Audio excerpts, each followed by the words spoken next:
Viral, sosok pria diduga dibuang anak kandungnya di pinggir jalan Tangerang. Seorang pria tua berusia 51 tahun dalam kondisi sakit diduga dibuang anak kandungnya di pinggir jalan wilayah Tangerang viral di media sosial.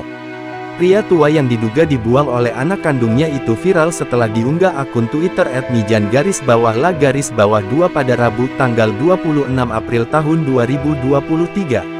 Dalam video itu tampak seorang pria tua dengan tubuh kurus dan rambut putih. Pria itu mengenakan masker hitam dan batik oranye kemerahan.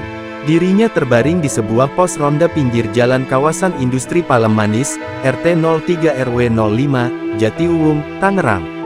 Di sampingnya terdapat tas ransel warna hitam. Pria tersebut lalu diangkat oleh petugas polisi dan 2 orang warga ke atas mobil patroli. Dari keterangan pengunggah, pria itu lalu dibawa ke dinas sosial setempat. Pria itu diketahui bernama Toto Daryanto, warga Kampung Jantungan, Desa Mekarsari, Kecamatan Jambe, Kabupaten Tangerang. Sedangkan dalam video lainnya, Toto mengaku dibuang oleh anak keduanya. Hal itu diungkap saat ditanya oleh warga. Dalam pengakuannya, kakek Toto mengaku berasal dari Bandung.